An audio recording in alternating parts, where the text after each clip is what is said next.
Hello there. So I'm going to teach you how to take motion data from your iPhone and plug it into Houdini to be able to use it live in the viewport and be able to affect your geometry, use it for simulations, anything you want. So we can do this uh, live, and there's just about no um, lag from the device to Houdini to reading the data and then being able to use the data. So yeah, let's get into it.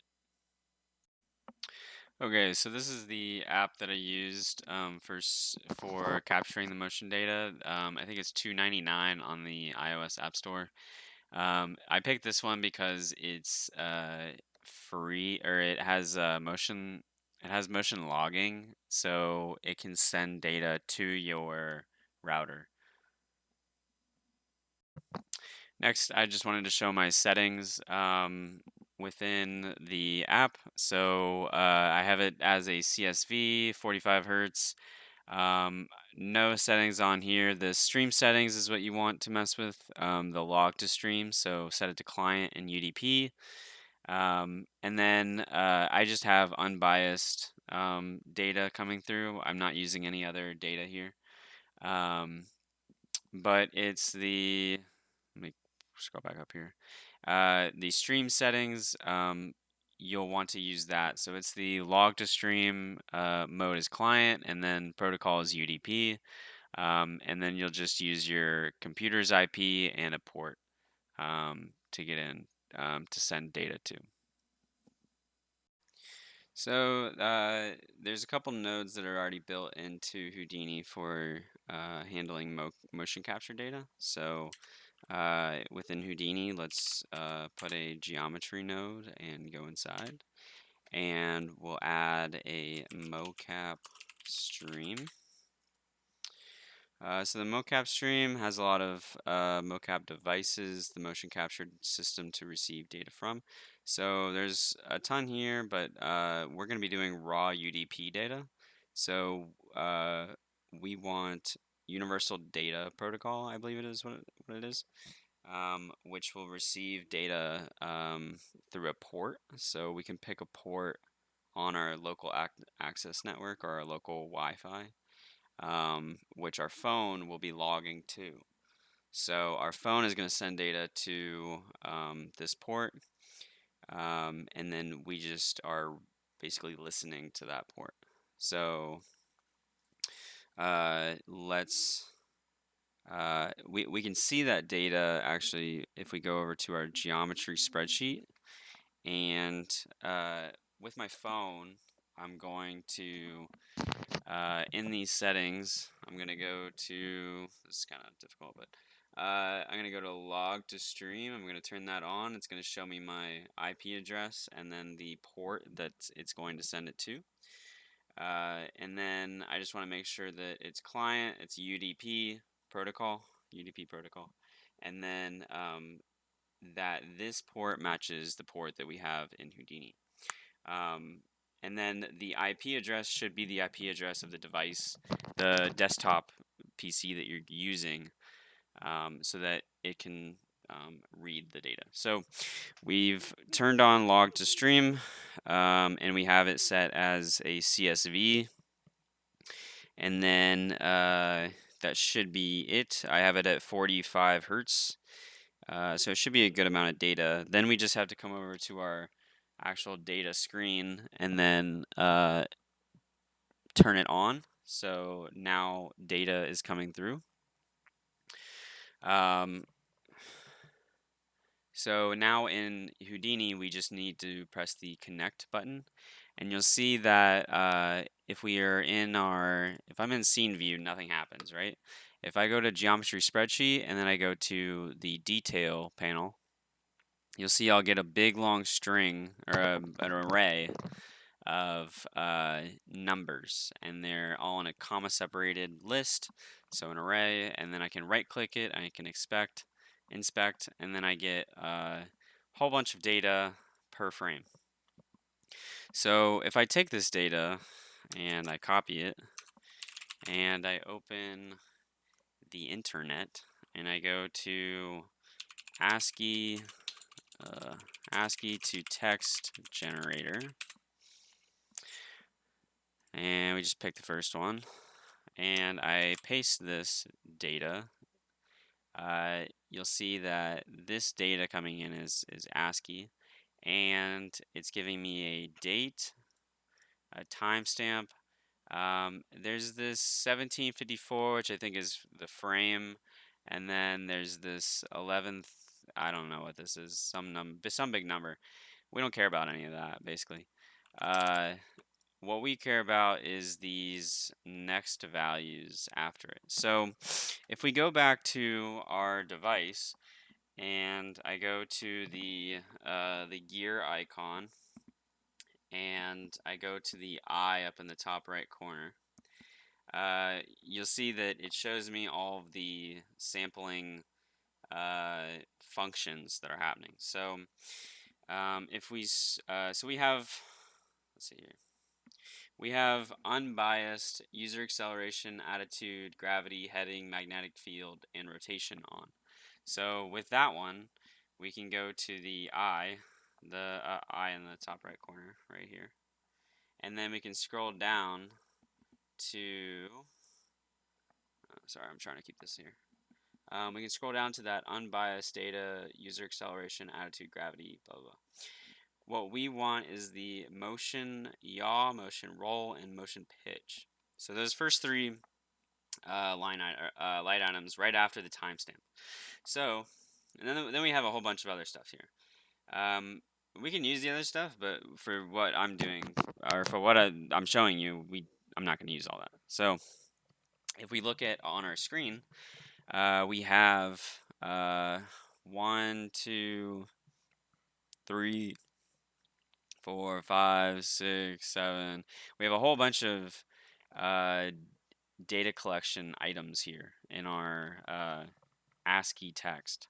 So from this, we want to only get this one, and this one. And then we want to just parse that into Houdini as attributes. And then we can use those attributes to control rotation for our object.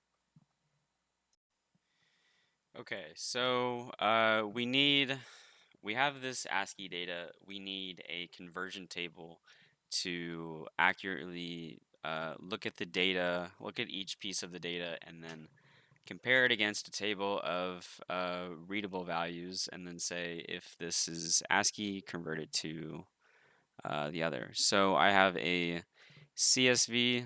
That's actually not what I wanted. Well, that'll work actually. I have a CSV which contains all of the values. So I have ASCII, binary, decimal, and hexadecimal. So what we have coming in is the decimal.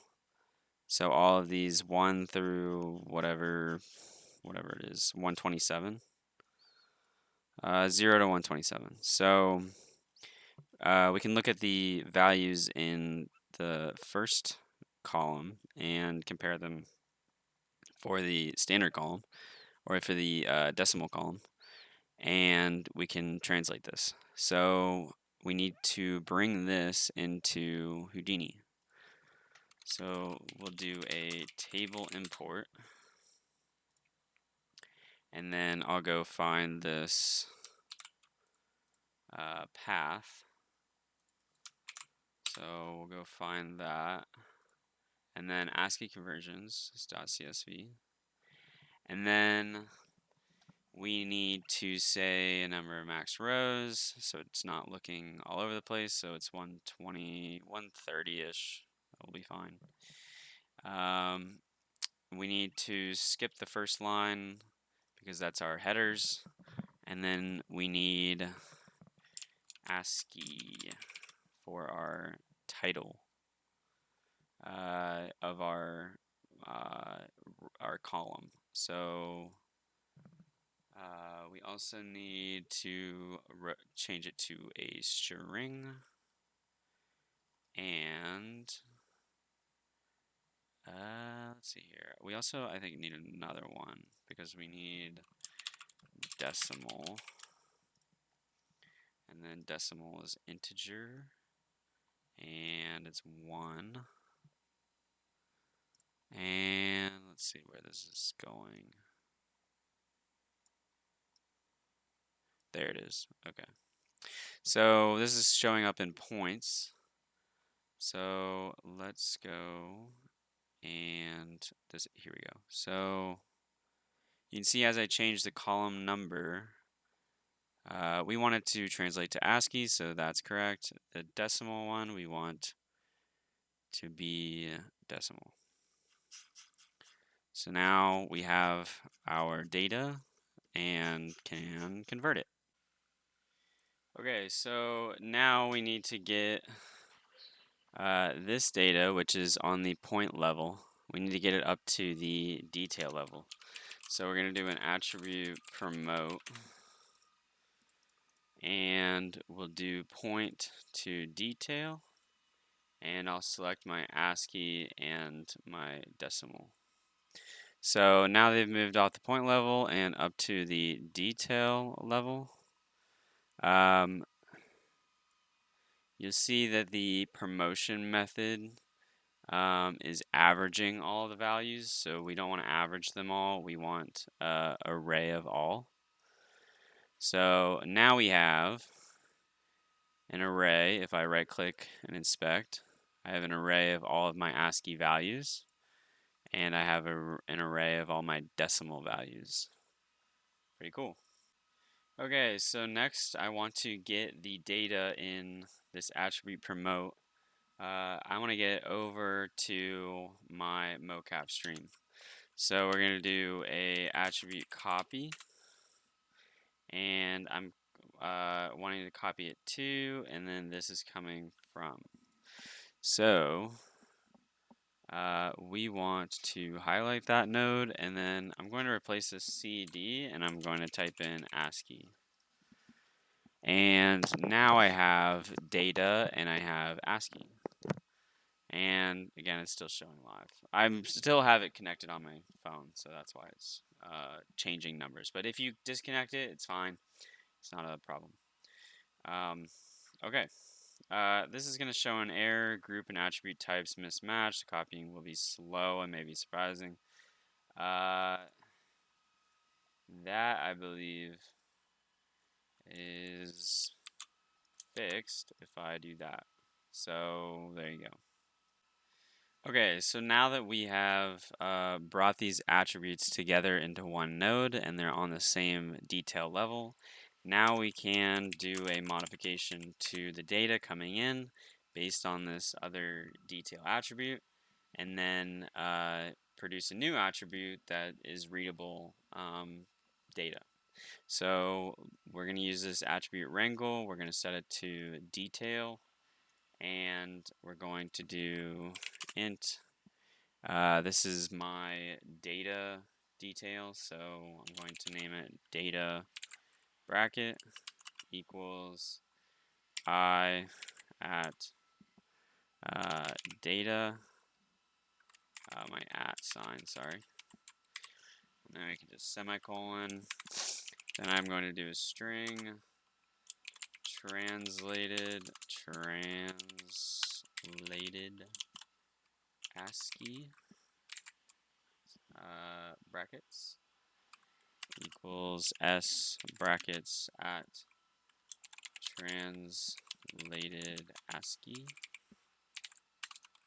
There we go.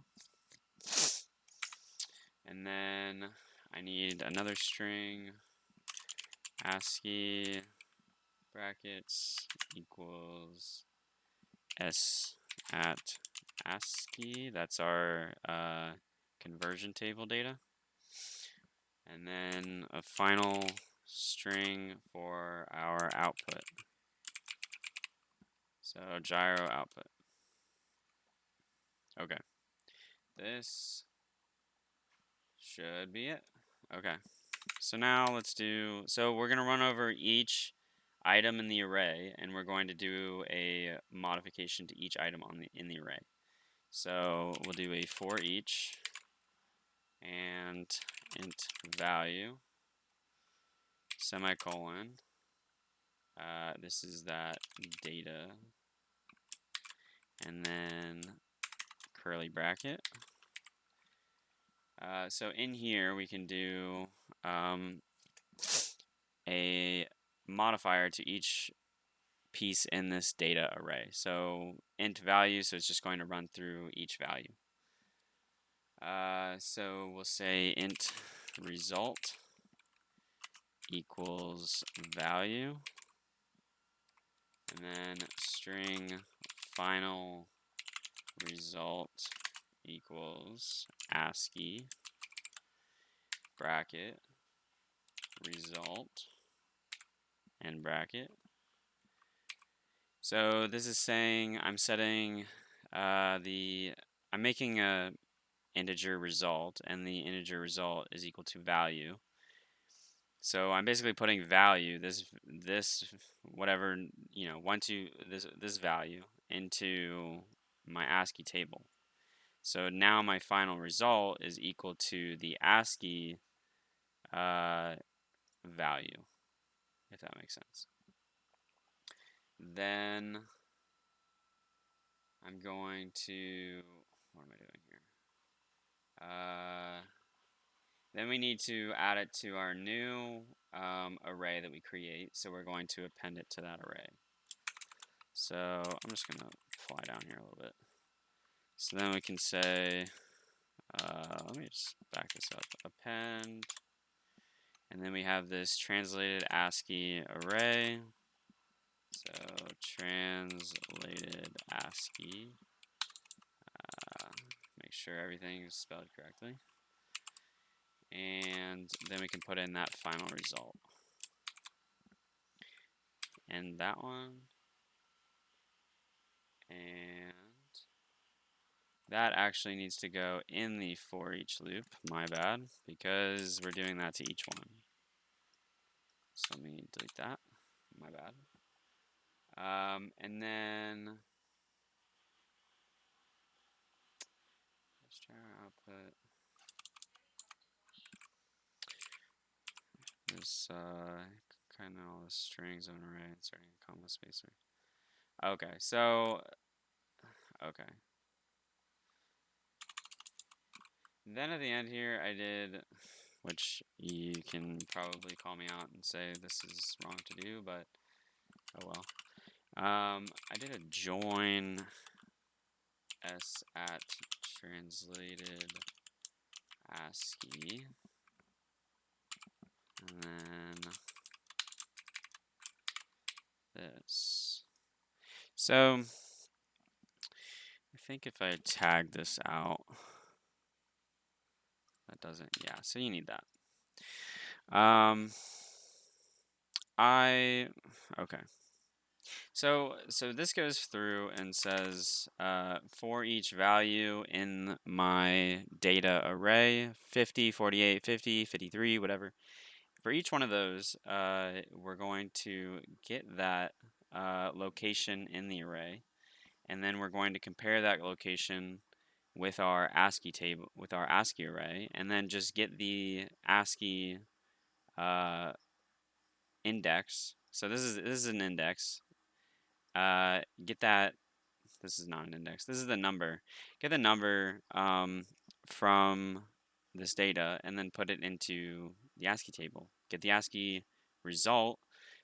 Put the ASCII result into this new array, translated ASCII, and then join all of that data together and put it into s at gyro output. So that's this string called gyro output. Okay. So let's rename this attribute wrangle to ASCII to text. And what you'll notice about this data with my phone here,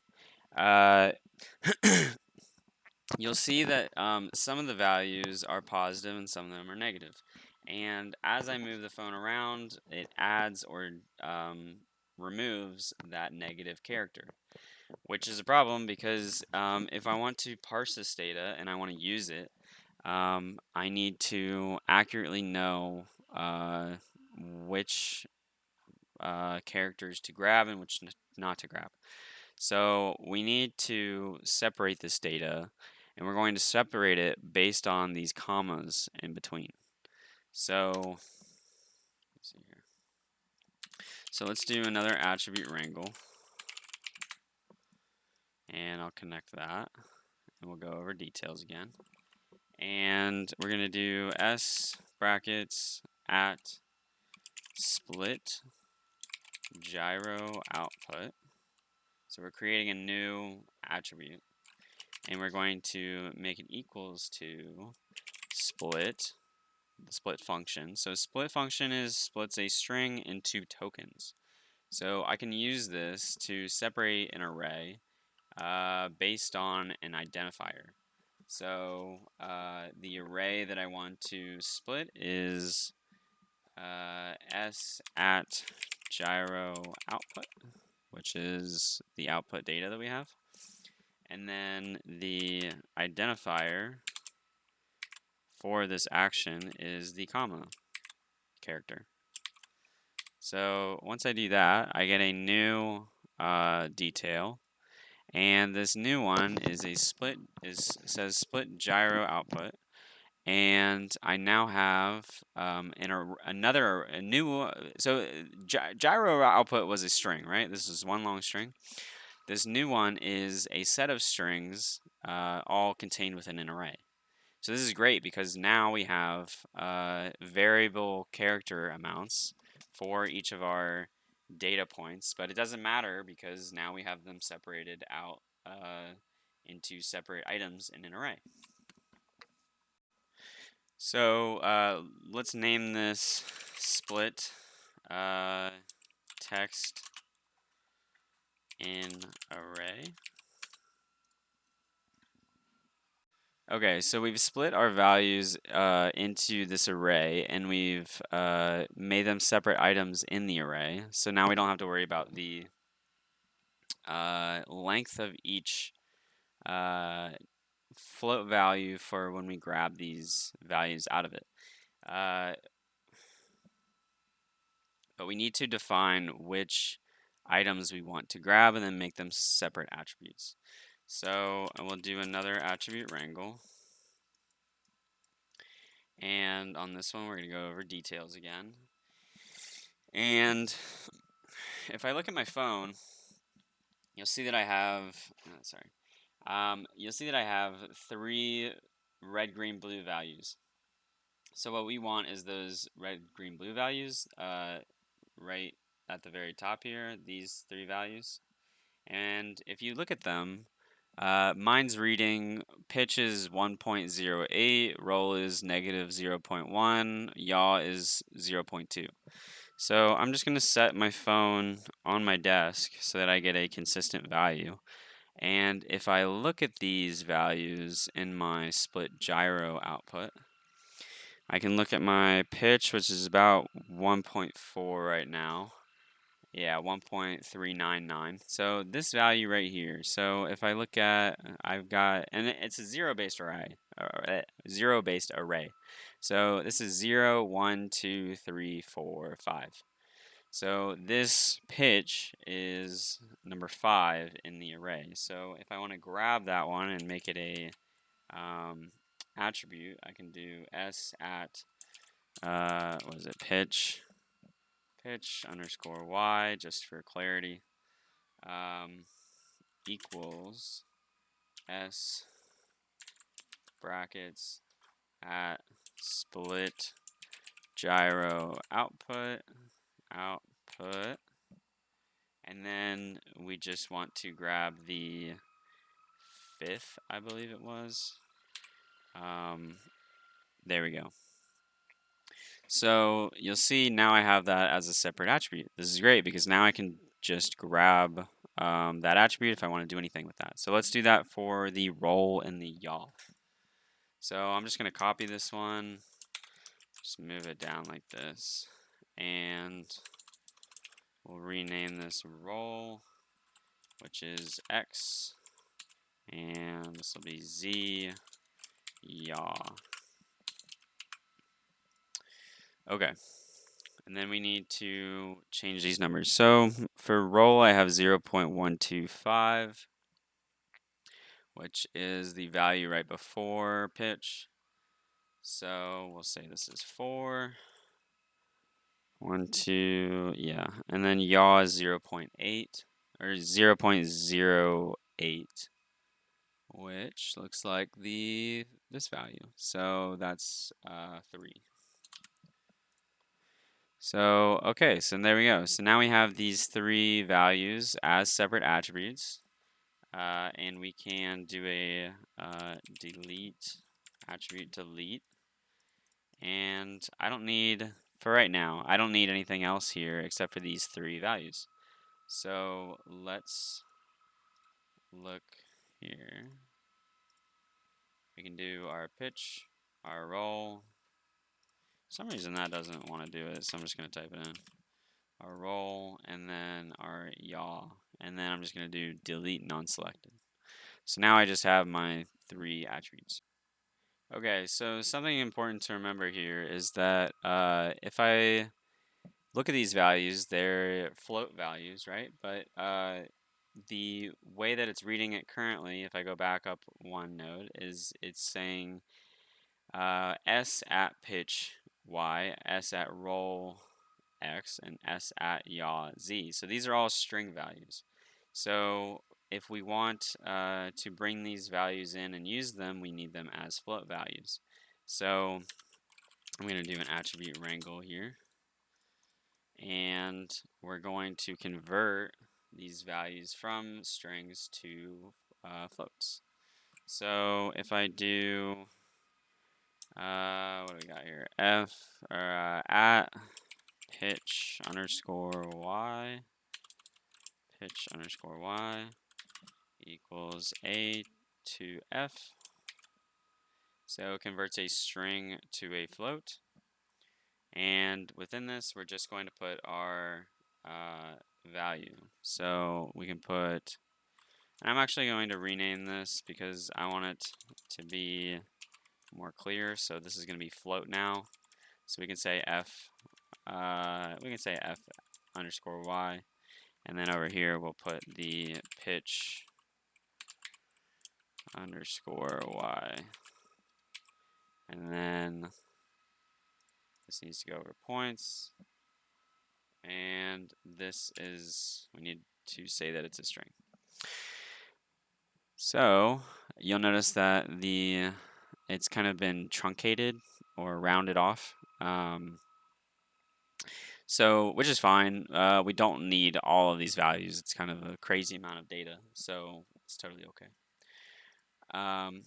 So let's do that for the other 2. So let's just copy, paste, and we'll say X, and we'll say Z. And then we can come over here, and this is yaw, Z, this is roll, X. Okay. Then we can do another delete attribute. You can do these in maybe a better order. I could move this, let's say I can move this like this and set that there, and then change this to f underscore y, f underscore x, f underscore z. And now I have my values as integers and separate attributes. So something about this, these values aren't totally usable yet because problem with them is that they are in radians. So you'll see if I hold my phone flat, I'm holding it flat right now, and I have x and y are 0, but my z, as I turn it, is, let's say, negative 1.8. So if I look on my screen here, it goes from -3 to +3, which it goes slightly above. It goes slightly above that -3. So I'm assuming that it's -3.14 to 3.14. It's 2 pi, right? So if I next, what we need to do is we need to convert this radian value into a degree value. So, okay, so let's do that. So let's take our values. So let's do another attribute wrangle. We're still on detail, and we're going to take our, let's say, we'll start with Z. So, sorry about that. Z equals, so something we could do is we could say degrees converts the argument from radians to degrees. There's a little bit of a problem with this because of the way the data comes in, because some of it is -3.14 to 3.14, and some of it is -1.57 to 1.57. So to have a bit more control over this, we can do a fit. So I can take my my variable. So let's take f underscore z, and I just need to define the min-max and then the new min-max. So the old min-max and then the new min-max. So this is -3.14, comma 3.14, and then -180 to 180. So I'm doing -180 to 180 because when you do 0 to 360, it's not going to come out correctly because it wants to be in between like that. So then we can just do a little guy there, and you'll see now that my value for fz, as I rotate my phone, goes from, I can go from 180 to -180 very nicely. Okay, so now let's do it for the other two values. I spent a bunch of time figuring this out because I tried a bunch of different values and it wasn't like coming out the way that I wanted it to, and I finally figured out that it was -180 to 180. But it took me some time to figure that out. So I'm saving you time. Okay, so then the x value is also the -3.14 to 3.14, but the y value is -1.57, 1.57 to 1.57. This is just something that I noticed through testing and kind of corrected as I was doing it. So it's a bit arbitrary, but not really. Okay, so so we use -1.57 to 1.57.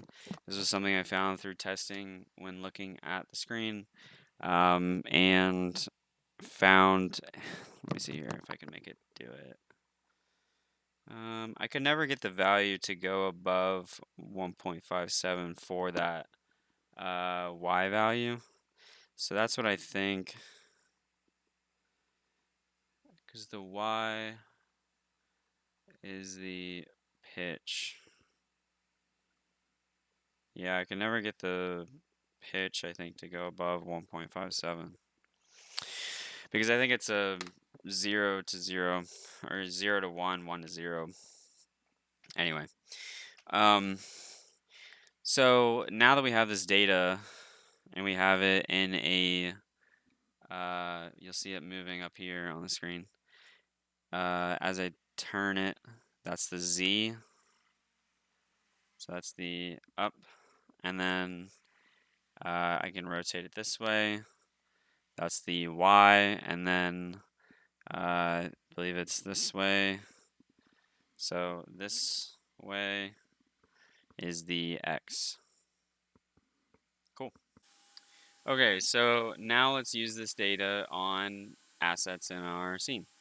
So I'm just going to put down a box just for the heck of it. And we want to take the value from our attribute wrangle. So we can rename this one, or we can put an output node, let's say. Let's put a null.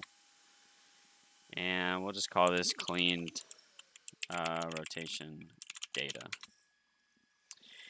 And we can come over to our box 1 and let's see,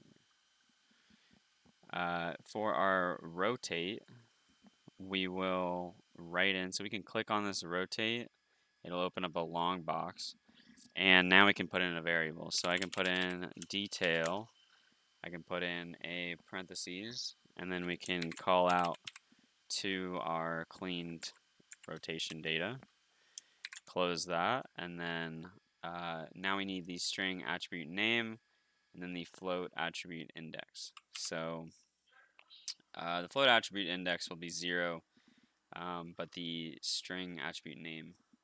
So the string attribute name will be f_x and then 0.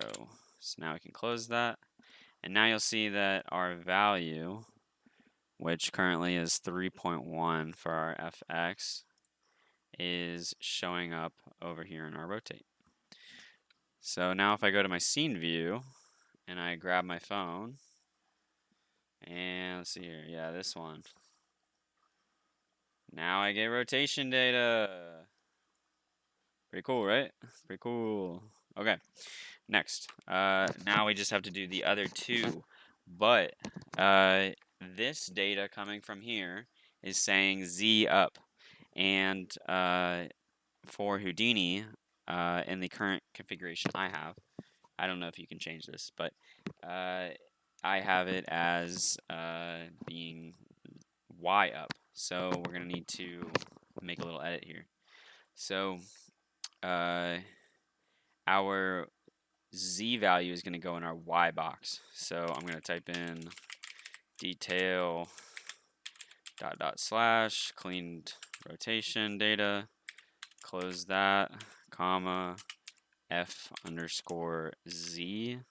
comma, 0. And we can close that. So now this will rotate correctly. Okay, and then we just need to put in our last one, which is our detail // cleaned rotation data, close, comma, f_y, comma, z, or comma 0, close that. So now I can hold my phone, I can rotate it, I can rotate it, I can rotate it, and rotate it. So this is actually really good data coming from this. I have it set at, let's see here, 45 hertz. So we can go into our settings on our phone and we can change this logging rate. So I can crank it up even higher. I can go to like, I think the max I can go on this app is 100. So let's just try it for kicks. And now we'll come back and the data should be really smooth. Any sort of movements, you'll see. There you go. So, kind of a cool project. There's more stuff you can do with it now that you have it at your disposal, and you can also move it from the detail attribute down to points or primitives or whatever have you. You can now do it across maybe a larger something in your project. So, there you go.